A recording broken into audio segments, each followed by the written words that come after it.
Hello student, I am Gajendra Kumar Sharma welcoming you to Adda 24/7 School. In this video, we are going to discuss Hooke's law and stress strain curve.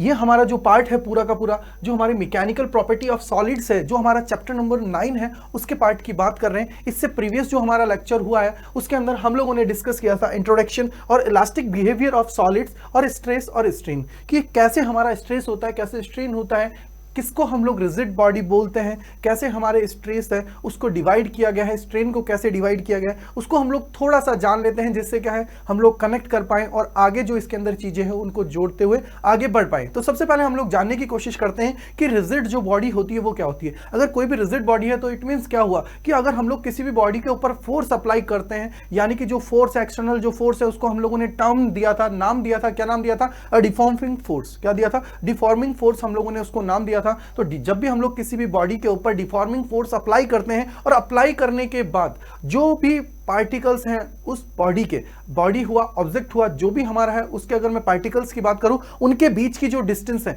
उनके बीच की जो distance है अगर वो as it is रहती है जो उसकी पहले थी तो हम लोग उसको बोलेंगे रिजिड बॉडी। बट अगर हम लोग बात करें प्रैक्टिकली तो कोई भी बॉडी है वो रिजिड नहीं होती है जिसको हम लोग बोलते हैं दृढ़ पिंड। क्या बोलते हैं बेटा? दृढ़ पिंड हम लोग बोलते हैं। तो कोई भी बॉडी हमारी रिजिड नहीं होती है। इसके लिए हम लोग सीधा सीधा ये बोल सकते हैं कि सर हमारी जितनी भी बॉडीज हैं उसके अंदर अगर मैं बात करूं तो उसको हम लोग थोड़ा स्ट्रेस कर सकते हैं और उसके अलावा उनको कंप्रेस कर सकते हैं, उसके अलावा बैंड हम लोग कर सकते हैं। तो सीधा सीधा लॉजिक क्या हुआ कि सर हमारी रिजिड बॉडी का कॉन्सेप्ट हमने जाना।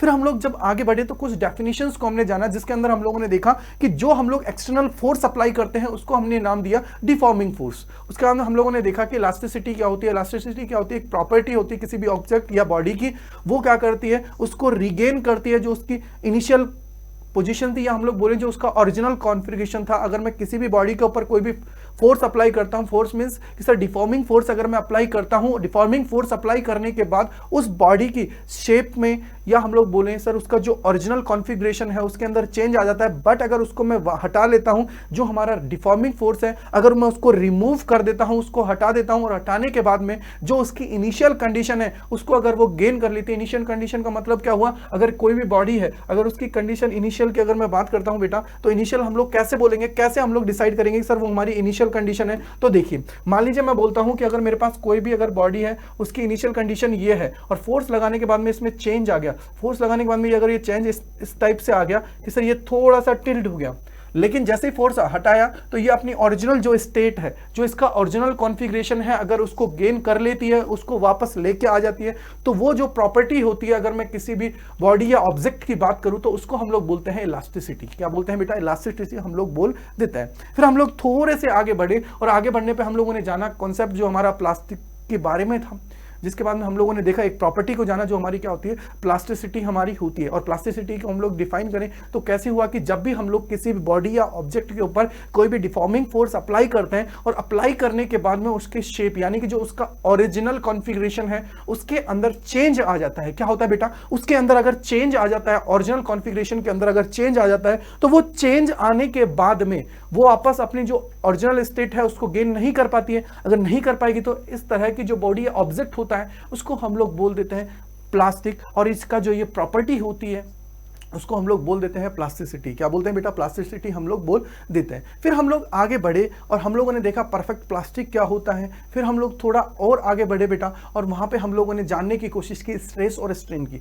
स्ट्रेस को हम लोगों ने देखा और स्ट्रेस जो हमारा होता है उसको हम लोगों ने डिवाइड किया 3 पार्ट्स में। किसमें बात किया? 3 पार्ट्स में मैंने डिवाइड कर दिया और 3 पार्ट्स में हम लोगों ने इसके अंदर डिस्कस किया लेंथ से। फर्स्ट में मैंने बात की लेंथ से, जिसको हम लोगों ने लेंथ के थ्रू 2 पार्ट्स में डिवाइड किया था। अगर जो उसकी लेंथ है वो इंक्रीज हो रही है जिसको हम लोगों ने नाम दिया था टेंसाइल और उसके अलावा कंप्रेस के तौर पे। फिर हम लोगों ने उसको जो नाम दिया था ओवरऑल अगर मैं बात करूं तो वो हमारा था लॉन्गिट्यूडनल स्ट्रेस। क्या था? लॉन्गिट्यूडनल स्ट्रेस था। सेकंड वन के अंदर हम लोगों ने देखा कि बेटा कि कैसे हम लोग जो वॉल्यूम होता है उसके अंदर चेंज करते हैं। वॉल्यूम कैसे? कि सर कैसे हम लोगों ने उसको कंप्रेस किया या उसको हम लोग कोई भी चेंज लेके आते हैं, वो हमारा क्या है? वॉल्यूम के अंदर गया।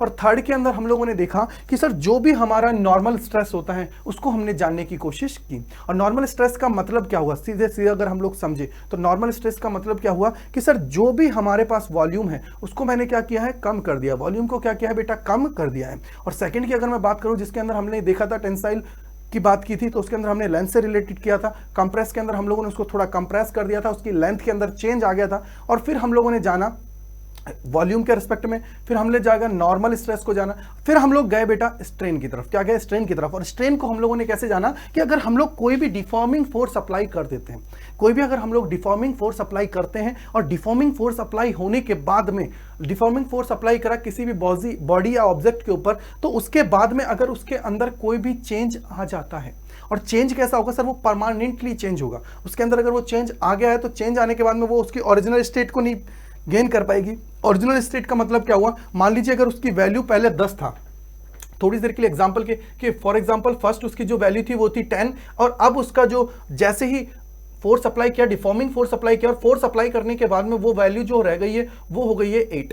अगर 8 हो गई है, इट मींस क्या हुआ कि सर अगर हम लोग 8 की बात करेंगे तो 8 10 नहीं बढ़ सकता, 8 10 नहीं बन सकता। इट मींस क्या हुआ कि सर इसके अंदर हिंदी में अगर मैं बात करूं तो विकृति आ गई, जिसको हम लोगों ने नाम दिया था स्ट्रेन का। क्या नाम दिया था बेटा? स्ट्रेन का मैंने नाम दिया था। और स्ट्रेन को भी मैंने वापस से 3 पार्ट्स में डिवाइड किया। और 3 पार्ट्स में कैसे डिवाइड किया? पहले लेंथ के रिस्पेक्ट में बात किया, फिर वॉल्यूम के रिस्पेक्ट में बात किया, और थर्ड मैंने बात की शेयरिंग के रिस्पेक्ट में। किसके बात की? शेयरिंग के रिस्पेक्ट में मैंने बात की। तो तीनों चीजों को हमने जाना। ये हमारा क्या है? पूरा का पूरा जो हमें पहले पार्ट के अंदर जाना, जो हमारा प्रीवियस जो था उसको जो हमें कनेक्ट करना जरूरी था, वो मैंने सारी चीजें आप लोगों को समराइज कर दिया विद इन 3 to 4 मिनट्स। अब हम लोग बात करेंगे हुक्स लॉ की, और उसके अलावा स्ट्रेस स्ट्रेन जो हमारा कर्व है इसकी बात हम लोग करने वाले हैं कि कैसे इसके अंदर चीजें होती हैं और कैसे हमें इन चीजों को देखना है। तो सबसे पहले अगर हम लोग आगे बढ़ें तो सबसे पहले मुझे जानना है हुक्स लॉ। तो ये जो हमारा हुक्स लॉ है ये किसने दिया? सबसे पहले तो यही दिमाग में आता है कि सर ये जो लॉ है ये किसने हमें दिया। जो लॉ को देने वाले थे बेटा वो कौन थे? हमारे रॉबर्ट हुक थे। क्या थे? रॉबर्ट हुक थे। और इन्होंने क्या किया? एक रिलेशनशिप बिल्ड किया स्ट्रेस और स्ट्रेन के बीच में। क्या किया? स्ट्रेस और स्ट्रेन के बीच में एक रिलेशनशिप मेंटेन किया, और उस रिलेशनशिप को इन्होंने कहा किस लिमिट तक गया। उस लिमिट की अगर हम लोग बात करें तो उसको उन्होंने नाम दे दिया था इलास्टिक लिमिट। क्या नाम दी थी बेटा? इलास्टिक लिमिट जो नाम दे दिया था, क्योंकि उस लिमिट के अंदर अगर कोई भी चीज होता है, उस लिमिट के अंदर अगर कोई भी चीज होता है तो देखिए एक एग्जांपल लेते हैं कि सर अगर हम लोग कोई भी चीज को देखते हैं तो हर चीज की क्या होती है? एक लिमिट होती है। फॉर एग्जांपल इस पेन, इससे मैं लिख रहा हूं, इस पेन से अगर कॉपी के अंदर लिख रहा हूं तो इसकी भी लिमिट है कि सर इस पर्टिकुलर लिमिट के बाद में क्या है? ये पेन खत्म हो जाएगा, इंक इसकी क्या हो जाएगी? खत्म हो जाएगी। क्लियर बात? दूसरा, अगर मैं खाना खा रहा हूं तो खाना खाने की भी मेरी लिमिट है, लिमिट क्रॉस कर दूंगा तो वो मेरे लिए दिक्कत, प्रॉब्लम क्रिएट करने लग जाएगा। क्लियर? तो वैसे ही क्या होता है स्ट्रेस और स्ट्रेन के केस में होता है। तो हम लोग जब भी क्या करते हैं, कोई भी बॉडी या ऑब्जेक्ट होता है और उसके ऊपर डिफॉर्मिंग फोर्स अप्लाई कर देते हैं। क्या करते हैं बेटा? उसके ऊपर क्या करते हैं? डिफॉर्मिंग फोर्स अप्लाई कर देते हैं। फॉर एग्जांपल ये मेरे पास क्या है? कोई भी बॉडी है, इसके ऊपर मैंने क्या किया? फोर्स अप्लाई कर दिया, ऑल साइड से मैंने इक्वल फोर्स अप्लाई किया है, जिसको हम लोग बोल देते हैं यूनिफॉर्म फोर्स। क्या बोल देते हैं बेटा? यूनिफॉर्म फोर्स हम लोग इसको नाम दे देते हैं। क्या नाम देते हैं? यूनिफॉर्म फोर्स हम लोग इसको नाम दे देते हैं कि सर हमने क्या किया है? एक यूनिफॉर्म फोर्स अप्लाई कर दिया है, सब तरफ से इक्वल है। क्लियर बात? क्योंकि यूनिफॉर्म का मतलब क्या है कि सर हर साइड से इक्वल चीज। क्लियर? अब देखिए क्या हुआ कि सर हम लोगों ने क्या देखा कि जब मैं बात करता हूं किसी भी चीज के ऊपर फोर्स अप्लाई करता हूं, डिफॉर्मिंग फोर्स अप्लाई करता हूं, तो डिफॉर्मिंग फोर्स अप्लाई करने के बाद हमने देखा कि सर उसके ऊपर अगर कोई चेंज आ रहा है, लेकिन वो चेंज क्या होता है? जैसे ही मैं उस फोर्स को हटाता हूं, उस फोर्स को रिमूव करता हूं, तो जो उसकी ओरिजिनल कॉन्फ़िगरेशन होता है, जो उसकी ओरिजिनल शेप होती है, ओरिजिनल साइज होती है, वो उसके अंदर वापस लौट के आ जाता है। क्या होता है? वो वापस लौट के आ जाता है। तो इसको हम लोग क्या बोलते हैं सर? इसको बोलते हैं इलास्टिसिटी की लिमिट। इलास्टिक लिमिट हम लोग इसको बोल देते हैं, क्योंकि ये जो लिमिट होती है, अगर इस लिमिट को अगर कोई क्रॉस कर जाएगा तो वो वापस उसकी जो ओरिजिनल कॉन्फ़िगरेशन है उसको रिगेन नहीं कर पाएगा। क्लियर बात? तो इन्होंने हमें जो ये लॉ दिया था, जो हुक्स लॉ हम लोगों ने नाम दिया, जो ये हुक्स लॉ था, ये पूरा का पूरा जो बेस्ड था, ये हमारा जो बेस्ड था बेटा, ये बेस्ड हमारा था इलास्टिसिटी लिमिट के ऊपर, जिसके अंदर इन्होंने देखा कि अगर मैं स्ट्रेस की बात करता हूं, स्ट्रेन की बात करता हूं, तो वो दोनों के दोनों क्या होते हैं? डायरेक्टली प्रोपोर्शनल होते हैं। कैसे कि सर जितना ज्यादा स्ट्रेस होगा उतना ही ज्यादा स्ट्रेन उसके अंदर होगा। क्लियर बात? जैसे कैसे? देखिए कि Robert Hooke found that with in the elastic limit the stress is directly proportional to the strain. Thus we have अब हम लोग देखते हैं क्या इसके बीच में रिलेशन है। तो देखिए जो हमारा स्ट्रेस है वो डायरेक्टली प्रोपोर्शनल किसके, स्ट्रेन के, यानी कि सर जितना स्ट्रेस होगा उतना ही स्ट्रेन होगा। जैसे अगर आप लोगों ने देखा हो, जैसे हम लोग करते हैं ओम्स लॉ के अंदर, किसके अंदर करते हैं बेटा, ओम्स लॉ के अंदर करते हैं। और ओम्स लॉ हमें क्या बताता है, ओम्स लॉ हमें कहता है कि सर V क्या होता है, डायरेक्टली प्रोपोर्शनल होता है I के, V डायरेक्टली प्रोपोर्शनल होता है I के। इट मींस क्या हुआ कि जितना ज्यादा V का वैल्यू बढ़ेगा उतना ही ज्यादा I का वैल्यू बढ़ेगा। और इनके जो दोनों के बीच का जो हमारा रिलेशनशिप जो ग्राफ बनाते हैं तो वो इस प्रकार का हमें मिलता है, इस टाइप का हमें ग्राफ मिल जाता है। ठीक है, इस टाइप का ग्राफ हमें मिलता है। वैसे ही अगर मैं बात करूंगा, वैसे ही यहां पे अगर मैं बात करूंगा बेटा कि स्ट्रेस और स्ट्रेन की अगर बात है, दोनों क्या है बेटा, दोनों के दोनों क्या है, प्रोपोर्शनल है, डायरेक्टली प्रोपोर्शनल है। डायरेक्टली प्रोपोर्शनल का मतलब क्या होता है, अगर इसका वैल्यू इंक्रीज हुआ तो ऑब्वियसली बात है इसका भी वैल्यू इंक्रीज होगा, सीधा सीधा इफेक्ट है। अगर इसका वैल्यू इंक्रीज हुआ तो दूसरे का भी वैल्यू इंक्रीज होना सीधा हमारे लिए बात है। तो देखिए अगर मैं इसको हटाता हूं तो आप लोगों को पता है जब भी हम लोग किसी भी प्रोपोर्शनलिटी साइन को हटाते हैं तो हमें एक कांस्टेंट लेना पड़ता है। हमने क्या किया, यहां पे k को हमने क्या किया है, एक कांस्टेंट ले लिया है। क्योंकि आप देखिए सीधा सीधा अगर मैं k की बात करता हूं तो k क्या हो जाएगा, यहां से देखिए ये हमारा क्या है सर, ये हमारा है स्ट्रेस जो है, क्या है बेटा, स्ट्रेस जो है वो इक्वल्स टू है किसके बेटा, k डॉट स्ट्रेन के। किसका है, k डॉट स्ट्रेन के हमारे इक्वल है, k डॉट स्ट्रेन के इक्वल है। अगर मैं k की वैल्यू निकालना चाहूं तो k इज इक्वल टू क्या हो जाएगा, k इज इक्वल टू हो जाएगा बेटा स्ट्रेस, क्या है बेटा, स्ट्रेस, एक सेकंड, क्या है बेटा, ये हमारा हो जाएगा स्ट्रेस अपॉन में क्या हो जाएगा बेटा, स्ट्रेन। क्या हो जाएगा, अपॉन में हो जाएगा strain. Clear, it means k is equal to क्या हो जाएगा, स्ट्रेस अपॉन स्ट्रेन। ठीक है, तो k का जो वैल्यू है वो किस पे डिपेंड कर रहा है सर, सीधा सीधा अगर मैं यहां से रिलेशन निकालूं कि अगर स्ट्रेन की वैल्यू इंक्रीज हुआ तो ऑब्वियसली बात है k का वैल्यू क्या हो जाएगा, डिक्रीज हो जाएगा। बट ये क्या है, कांस्टेंट हम लोगों ने कंसीडर किया है अगर इनकी रिलेशनशिप को मेंटेन आप लोग करते हो। तो यहां से क्या होगा सर, जो स्ट्रेस है वो इज इक्वल टू क्या होगा, k डॉट स्ट्रेन। अब डॉट में क्यों आया, क्योंकि सर हम लोगों ने जो प्रोपोर्शनलिटी साइन है उसको हटाया, और जब भी हम लोग प्रोपोर्शनलिटी साइन को हटाते हैं तो वहां पे हमें एक कांस्टेंट लेना पड़ता है। क्लियर बात है, एक कांस्टेंट हमें क्या करना पड़ता है बेटा, लेना पड़ता है। तो देखिए अगर कांस्टेंट हमने लिया तो यहां पे हमारा जो k है, ये k जो है ये क्या है, k is the constant of proportionality called elasticity. क्या है ये, इलास्टिक मॉड्यूलस। क्या कहलाएगा बेटा, यही हमारा कहलाता है इलास्टिक मॉड्यूलस। और यहीं से हमारी थ्योरी निकलती है कि सर जो इलास्टिक मॉड्यूलस होते हैं इनको कितने टाइप से हम लोग डिवाइड करते हैं, उन सारी चीजों को हम लोग जानने वाले हैं, किस रेस्पेक्ट में हम लोग उसको डिवाइड करते हैं और कैसे चीजों को हम लोग डिनोट करते हैं। तो ये जो हमारा के होता है, ये जो हमारा के होता है बेटा, इसी को हम लोग बोलते हैं, इसी को हम लोग बोलते हैं इलास्टिक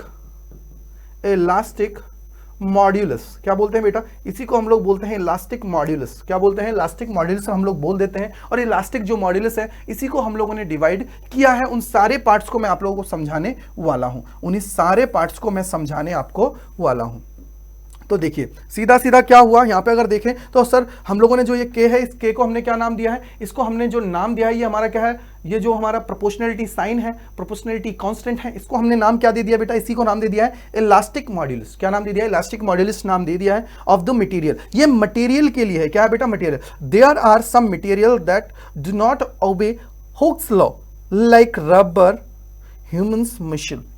अब देखिए आप लोगों ने देखा होगा रबर की बात करते हो तो रबर पे क्या होता है, थोड़ा लॉजिक लगाना दिमाग में क्लियर हो जाएगा। सर रबर को अगर मैं खींचता हूं, रबर आप लोगों ने देखा होगा ना, जो आप लोग कॉपी के अंदर रफ करते हो, और रफ का मतलब क्या हुआ कि जो आप पेंसिल से लिख देते हो उसको रफ करते हो, तो वो रबर की बात है। उस रबर को अगर मैं खींच दूंगा तो उसके अंदर ऑब्वियसली बात है कि वो इस लॉ को ओबे नहीं करता है, क्योंकि ये सारा का सारा जो सिस्टम चल रहा है ये हमारा चल रहा है इलास्टिक लिमिट के अंदर। क्या है, लिमिट के अंदर काम होगा। जैसे अगर मैं कार चला रहा हूं तो कार को अगर मैं 40 की स्पीड पे चला रहा हूं या 50 की स्पीड पे चला रहा हूं, क्योंकि हाईवे के ऊपर लिखा होता है 80 kilometre per hour maximum speed, तो इट मींस क्या हुआ कि सर वो हमारी क्या है, इलास्टिक लिमिट है। उससे अगर मैं ज्यादा जाऊंगा तो वो हमारे लिए क्या होगी, हार्मफुल होगी। और जब वो हमारे लिए हार्मफुल होती है बेटा तो इट मींस हम लोग क्या बोल सकते हैं, इट मींस हम लोग बोल सकते हैं कि सर यहां पे हम लोगों को क्या करना पड़ेगा, इलास्टिक लिमिट के अंदर काम करना पड़ेगा। अगर इलास्टिक लिमिट के अंदर काम किया है तो हम लोग अपनी जो ओरिजिनल कॉन्फ़िगरेशन है, ओरिजिनल जो शेप है, क्योंकि कोई भी अगर डिफॉर्मिंग फोर्स अप्लाई होगा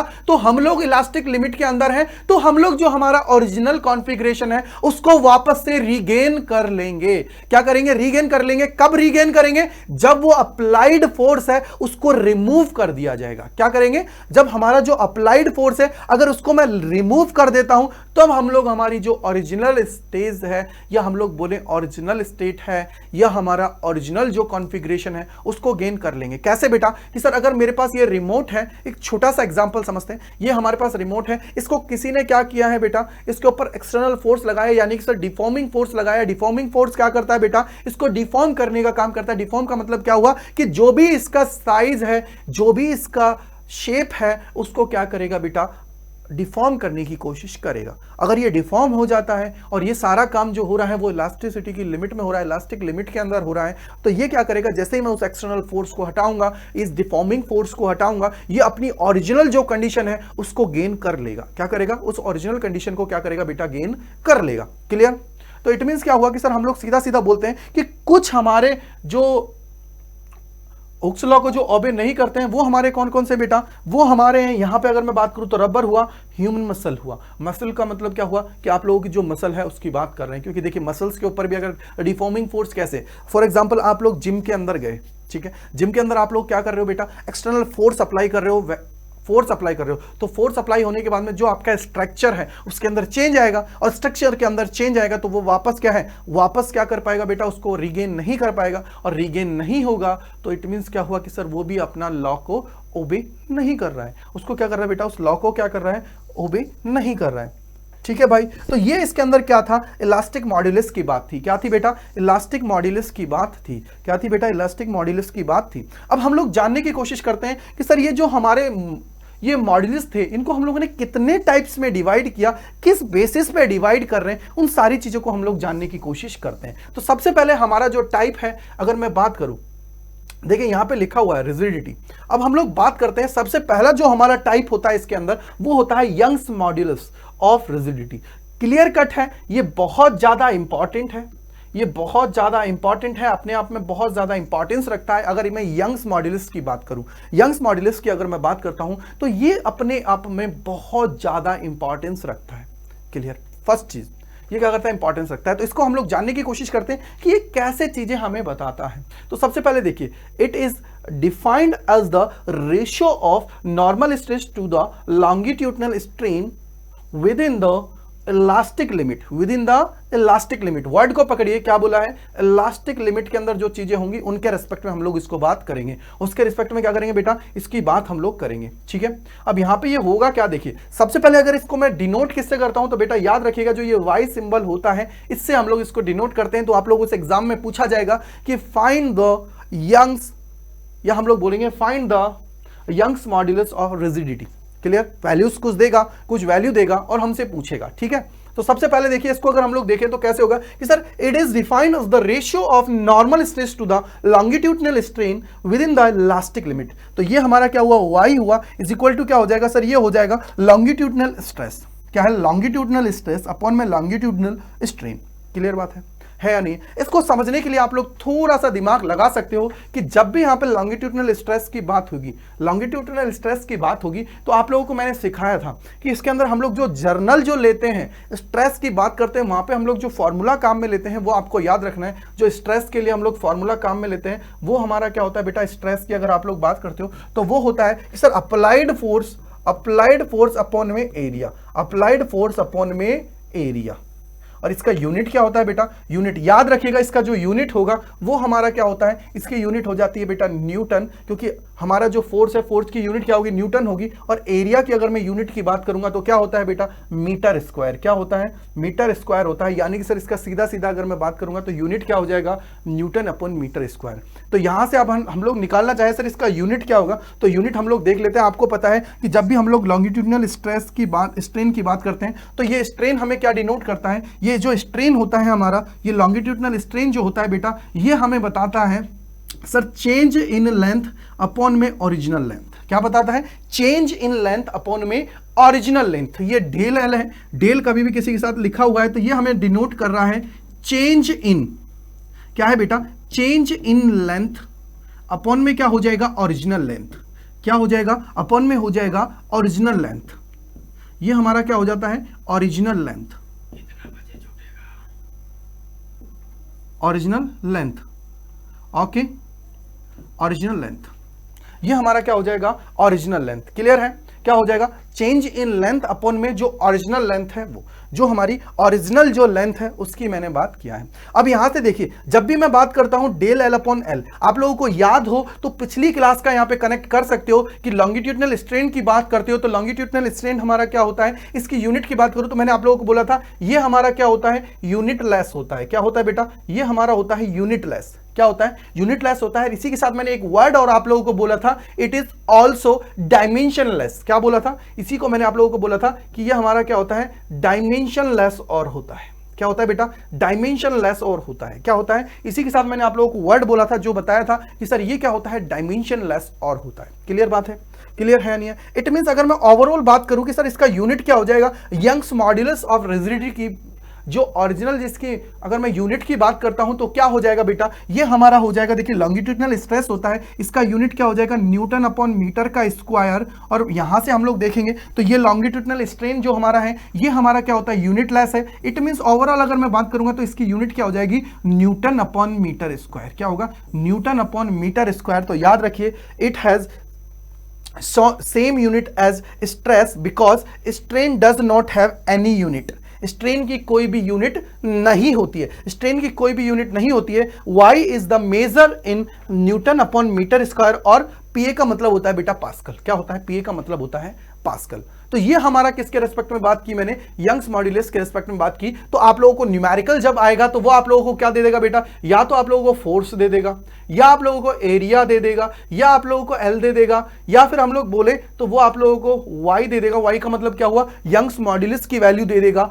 और सीधा सीधा वो हम लोगों से किसकी वैल्यू फाइंड करने के लिए बोल देगा, डेल एल की वैल्यू फाइंड करने के लिए बोल देगा कि बताइए कि चेंज इन लेंथ कितना है, बताइए चेंज इन लेंथ कितना है, कि चेंज इन जो लेंथ है हमारा, चेंज इन लेंथ कितना होगा, चेंज इन लेंथ कितना होगा, ये हमें डोनेट कर, ये हमें क्या करता है बेटा, डिनोट करता है। क्या करता है, डिनोट करता है। तो हम लोगों ने इसका यूनिट देख लिया क्या होगा।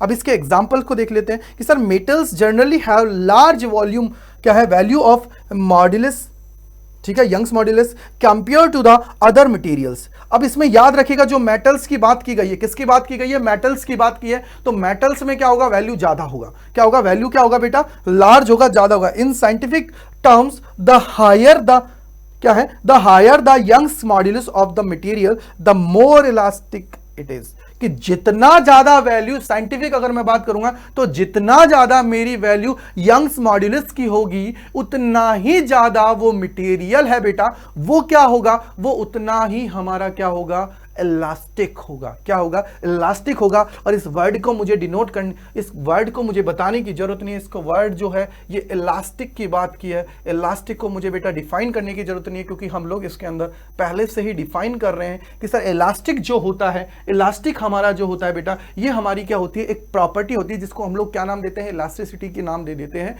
ये हमारे क्या बताता है कि कितना जल्दी, कितना फास्ट हमारा जो कोई भी बॉडी है या फिर हमारा कोई भी ऑब्जेक्ट है वो अपनी जो ओरिजिनल कॉन्फ़िगरेशन है उसको क्या कर रहा है बेटा, रीगेन कर रहा है। वो हमें कौन बताता है, वो हमें बताता है ये इलास्टिसिटी। क्या बताता है, इलास्टिसिटी हमें बताता है। तो उम्मीद करता हूं आप लोगों को ये चीज समझ में आई होगी कि आई होप ये आप लोगों के लिए बहुत यूजफुल है, क्लियर हुआ होगा। अब हम लोग चलते हैं दूसरे पार्ट की तरफ, और दूसरा पार्ट जो है वो है हमारा बल्क मॉड्यूलस ऑफ रिजिडिटी। क्या है, बल्क मॉड्यूलस ऑफ रिजिडिटी। इसको हम लोग जानने की कोशिश करते हैं। अब ये जो हमारा होता है ना बेटा, ये होता है के से हम लोग इसको डिफाइन करते हैं, यानी कि सर यहां पे हम लोग किससे डिफाइन करेंगे, के से डिफाइन करेंगे। और ये हमारा क्या होता है, नॉर्मल स्ट्रेस अपॉन में क्या होता है, वॉल्यूमेट्रिक स्ट्रेन। अब याद रखना है, वॉल्यूम की बात आ गई है तो वॉल्यूम के अंदर मैंने आप लोगों को क्या सिखाया था, सबसे पहले जो आप लोगों को डिफाइन करना है या देखना है वो क्या देखना है कि क्या उसके अंदर डिक्रीमेंट हो रहा है या इंक्रीमेंट हो रहा है, पहली चीज। क्योंकि अगर एरिया डिक्रीज होगा तो उसको आपको माइनस साइन के साथ लिखना पड़ेगा। क्या करना पड़ेगा बेटा, माइनस साइन के साथ लिखना पड़ेगा। अगर वो इंक्रीज हो रहा है तो पॉजिटिव साइन के साथ। तो यहां पे साइन क्या करोगे कि अगर वो डिक्रीज हो रहा है, अगर वो डिक्रीज हो रहा है बेटा, अगर वो डिक्रीज हो रहा है तो यहां पे आप लोग क्या करोगे कि जो साइन आएगा डिक्रीज के साथ वो आएगा नेगेटिव, और इंक्रीज हो रहा है अगर इंक्रीज हो रहा है तो यहां पे हम लोग साइन जो डिनोट करेंगे वो क्या करेंगे, पॉजिटिव। अब यहां पे देखिए हम लोग क्या कर रहे हैं सर, इसका कुछ ना कुछ वॉल्यूम है, इसका कुछ ना कुछ वॉल्यूम है, और इसको क्या कर रहा हूं मैं, हर साइड से एक यूनिफॉर्म फोर्स अप्लाई कर रहा हूं, यानी कि सर ऑल साइड से मैं क्या कर रहा हूं बेटा, एक यूनिफॉर्म फोर्स अप्लाई कर रहा हूं। इसके अंदर क्या कर रहा हूं, ऑल साइड से मैं क्या कर रहा हूं, एक यूनिफॉर्म फोर्स अप्लाई कर रहा हूं। और जब ऑल साइड से एक यूनिफॉर्म फोर्स अप्लाई होगा तो ऑब्वियसली बात है कि जो इसका वॉल्यूम है उसके अंदर क्या आएगा बेटा, डिक्रीमेंट आएगा। और जब वॉल्यूम के अंदर डिक्रीमेंट आएगा तो इट मींस हम लोग क्या बोलेंगे कि सर यहां पे जो चेंज हो रहा है, जो चेंज हो रहा है वॉल्यूम के अंदर, वो किस में हो रहा है, माइनस में। और माइनस साइन डिनोट क्या कर रहा है, डिक्रीमेंट को। क्या कर रहा है, डिक्रीमेंट को। तो अपॉन में क्या आ जाएगा, ओरिजिनल। अपॉन में क्या आ जाएगा, ओरिजिनल। तो यही तो हमें लिखा है कि सर वॉल्यूमेट्रिक स्ट्रेन, और वॉल्यूमेट्रिक स्ट्रेन जो होगा बेटा ये हमारा क्या होता है, माइनस डीवी अपॉन वी। और यहां से जो नॉर्मल स्ट्रेस होता है बेटा, इसको हम लोग क्या लिखते हैं, एफ अपॉन ए में हम लोग लिख देते हैं। क्या लिखते हैं, एफ अपॉन ए लिखते हैं। एफ यानी कि अप्लाइड फोर्स, ए यानी कि जो क्रॉस सेक्शन एरिया है जिसके ऊपर हमने अप्लाई किया है वो चीज। तो इसको हम लोग जब डिवाइड करेंगे बेटा, तो डिवाइड करने से क्या होगा, सीधा सीधा देखिए, सीधा सीधा देखिए यहां से कि सर ये क्या हो जाएगा, माइनस माइनस हो जाएगा क्योंकि माइनस साइन आ रहा है। तो minus F upon A is equal वो divided by del V upon V. इसको मैंने क्या किया, rho V upon del V मैंने क्या किया है, इसको लिख लिया है। बोलो क्लियर है, बोलो कितने लोगों को क्लियर है, क्लियर है या नहीं है, क्लियर है नहीं है। बहुत इंपॉर्टेंट है भाई, बहुत इंपॉर्टेंट है, क्योंकि न्यूमेरिकल पर्पस से जितने भी न्यूमेरिकल्स आप लोगों के आएंगे, तो जितने भी मैं आप लोगों को ये जो मॉड्यूल्स पढ़ा रहा हूं, इनसे न्यूमेरिकल सीधे सीधे बनेंगे। सबसे ज्यादा जो न्यूमेरिकल्स आते हैं वो यंग से आते हैं, और उसके बाद में जो आते हैं वो हमारे जो आते हैं वो बल्क मॉड्यूल्स से आते हैं। किससे आते हैं, बल्क मॉड्यूल्स से आते हैं। याद रखेगा, जो हमारा पहला है यंग, उसको वाई से डिनोट करते हैं, और जब हम लोग बल्क की बात करते हैं उसको हम लोग के से डिनोट करते हैं। अब एक और जो हमारी होती है, एक और रिलेशन होती है, उसको हम लोग देखने की कोशिश करते हैं। यूनिट आप लोगों को डिफाइन हो गई है, क्योंकि वीक से वी, अगर मैं इसको मीटर क्यूब लेता हूं तो मीटर क्यूब से मीटर क्यूब कैंसिल। यानी कि सर स्ट्रेन की जब भी बात आएगी, जब भी स्ट्रेन की बात आएगी बेटा, स्ट्रेन हमारा क्या होता है सर, स्ट्रेन हमारा क्या होता है, यूनिट लेस होता है। क्या होता है, यूनिट लेस होता है, डायमेंशन लेस होता है, इसका कोई भी वैल्यू नहीं होता है। अगर मैं यूनिट वाइज इसकी बात करूं तो,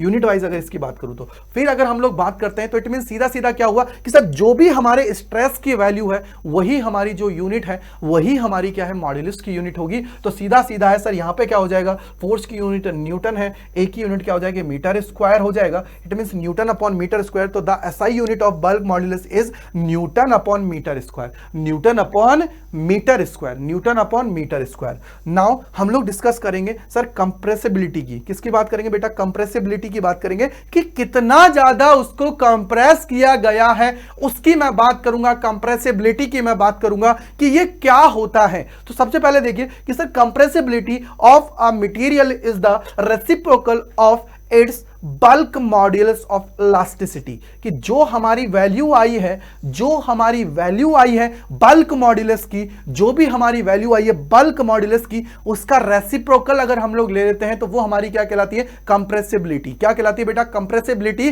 कि कितना ज्यादा इसको कंप्रेस किया जा सकता है, कितना ज्यादा कंप्रेस किया जा सकता है। ये देखिए, it's bulk modulus of elasticity. ठीक है, the compressibility C is equal to 1 upon K, 1 upon के। तो इसका यूनिट क्या हो जाएगा, अगर K है तो इट मींस क्या हुआ कि सर मीटर स्क्वायर ऊपर जाएगा, न्यूटन अपॉन नीचे रहेगा, न्यूटन नीचे रहेगा, तो इस न्यूटन भाई को भी ऊपर लेके जाएंगे तो ये क्या हो जाएगा, न्यूटन माइनस 1 मीटर स्क्वायर।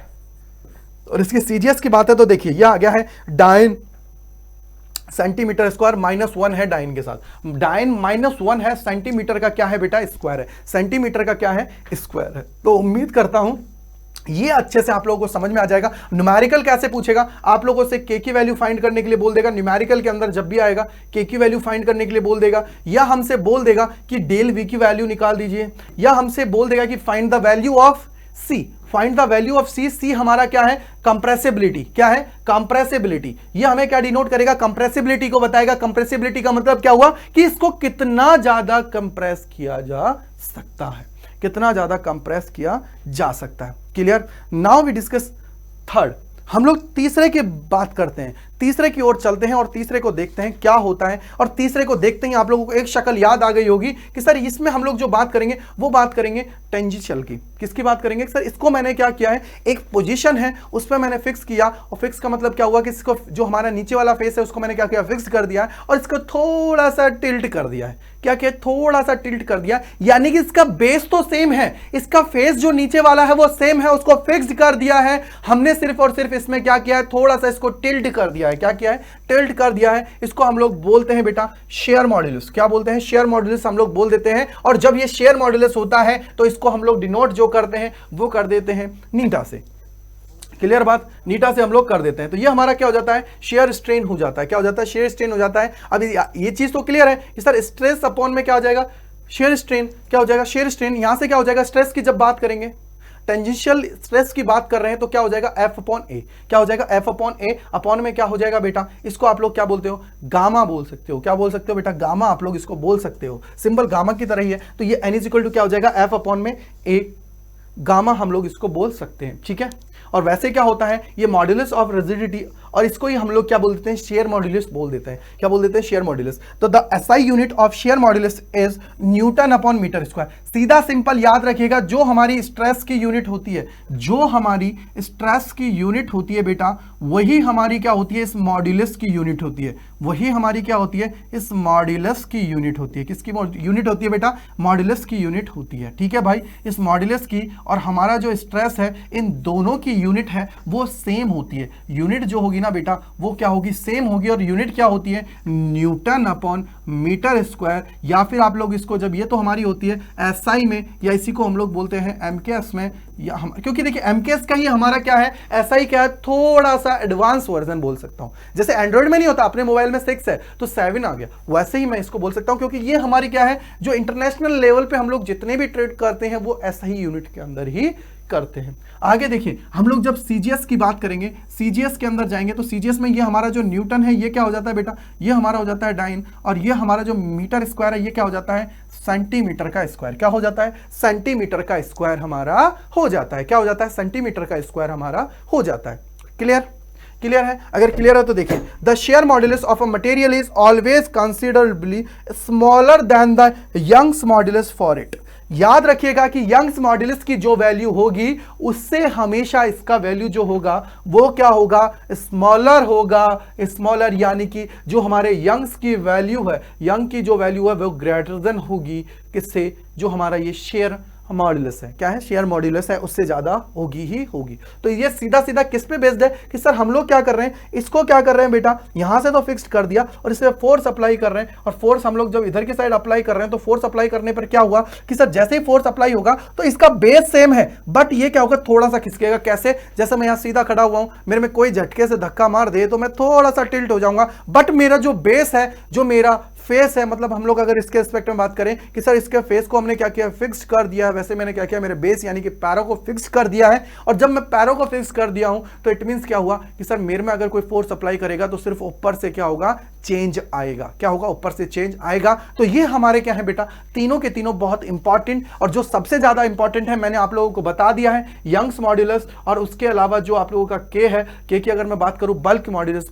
बहुत ज्यादा इंपॉर्टेंट है, बहुत बहुत ज्यादा इंपॉर्टेंट है न्यूमेरिकल पर्पस से। किसकी बात कर रहा हूं बेटा? न्यूमेरिकल पर्पस से बहुत ज्यादा इंपॉर्टेंट है। न्यूमेरिकल पर्पस से बहुत बहुत ज्यादा इंपॉर्टेंस रखते हैं। बहुत ज्यादा क्या करते हैं बेटा, इंपॉर्टेंस रखते हैं। वो क्या करते हैं, बहुत ज्यादा इंपॉर्टेंस रखते हैं।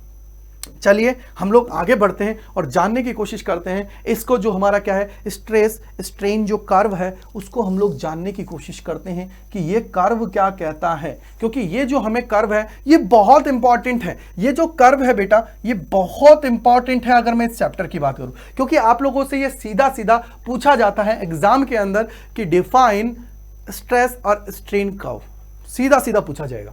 तो आप देखिए, सबसे पहले क्या होता है, इसको समझने से पहले एक एग्जाम्पल देता हूं, उस एग्जाम्पल को थोड़ा सा कनेक्ट करना, और उस कनेक्शन के बाद में हम लोग इसको डिफाइन करेंगे। पूरा का पूरा इजीली आप लोगों को कवर हो जाएगा। आप लोगों ने देखा होगा, आप लोगों की जो छोटी सिस्टर है, बड़ी सिस्टर है, वो लोग क्या करते हैं, चोटी करते हैं नहीं करते हैं, वो जो यहां पे लगाते हैं, राइट, वो जो रबर यूज करते हैं, उस रबर को आप लोगों को क्या करना है, स्ट्रेच करना।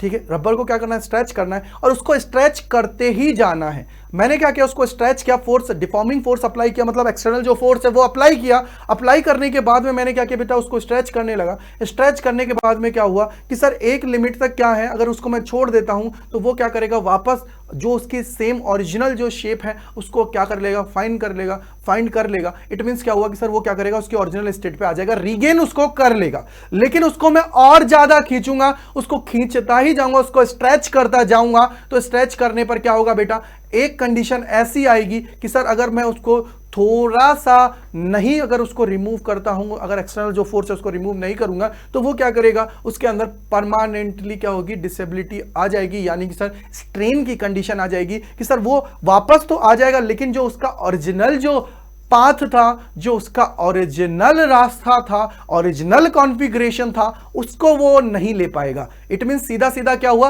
कि सर जितना ज्यादा मैं एक्सटर्नल फोर्स अप्लाई करूंगा, डिफॉर्मिंग फोर्स अप्लाई करूंगा, अगर उसको रिमूव नहीं करता हूं, कहां तक, इलास्टिसिटी की लिमिट है। क्योंकि इलास्टिसिटी की लिमिट क्या कहती है, अगर उस लिमिट तक आप लोग कोई भी काम करते हो तो उस लिमिट के बियॉन्ड अगर हम लोग चले जाते हैं तो वो क्या है, परमानेंटली उसमें अंदर क्या होगा कि जो उसका जो ओरिजिनल कॉन्फ़िगरेशन है उसको वो गेन नहीं कर पाएगा। यानी कि परमानेंटली क्या हो जाएगा, उसके अंदर एक एरर आ जाएगा।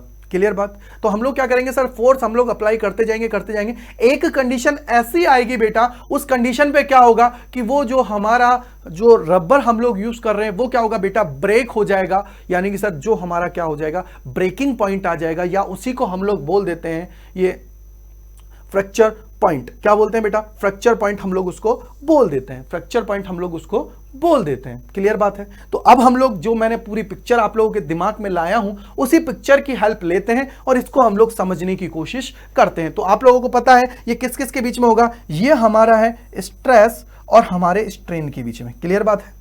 स्ट्रेस और स्ट्रेन के बीच में ये हमारा क्या है, ग्राफ है। तो आप लोगों को याद रखना है कि जब भी स्ट्रेस और स्ट्रेन कर्व बन रहा है, ये हमारा किसका कर्व है, स्ट्रेस और स्ट्रेन कर्व है। स्ट्रेस को हम लोग रख देंगे वाई एक्सिस में। कहां रख देंगे बेटा, वाई एक्सिस में, कहीं भी रख दीजिए आप, कोई दिक्कत नहीं है। स्ट्रेन को आप लोग रख दीजिए एक्स एक्सिस के अंदर। ठीक है। अब देखिए क्या हुआ कि सर मैंने क्या किया, मैंने क्या किया, एक बॉडी लिया, या मैंने क्या किया बेटा, कोई भी ऑब्जेक्ट लिया, ऑब्जेक्ट पे मैंने क्या किया, फोर्स अप्लाई करने लगा। और फोर्स अप्लाई इतना कर दिया मैंने कि ये क्या है, यहां पे शो कर रहा है इलास्टिक बिहेवियर। इलास्टिक बिहेवियर का मतलब क्या हुआ, वर्ड को पकड़ो, इलास्टिक। इलास्टिक मींस क्या हुआ कि सर इस लिमिट के अंदर, इलास्टिक का मतलब ही होता है कि उसकी जो ओरिजिनल कॉन्फ़िगरेशन है, उसकी ओरिजिनल जो शेप है, उसको गेन करना, उसको वापस से रिगेन कर लेना। अगर फोर्स मैं रिमूव कर देता हूं, अगर मैं यहां से ए पॉइंट पे पहुंच गया, ए पॉइंट हमारा क्या है बेटा, ये हमारा है प्रोपोर्शनल लिमिट। क्या है, प्रोपोर्शनल लिमिट है। ये हमारा क्या है बेटा, प्रोपोर्शनल लिमिट है कि सर इस तक अगर जाएगा तो ये क्या है, जो इसका ये पाथ है, इसी पाथ को वापस फॉलो करेगा और इसकी जो ओरिजिनल कंडीशन है, यानी कि जहां से इस पे स्टार्ट किया गया था ओ बिंदु से, वो जो हमारा ओ पॉइंट है उसी पे क्या आएगा, ये वापस आ जाएगा। क्लियर बात। लेकिन हम लोगों ने क्या किया, उसको रिमूव नहीं किया और आगे हम लोग चलते गए, और ये हमारा क्या है, बी पॉइंट आ गया। और बी पॉइंट हमारा क्या है बेटा,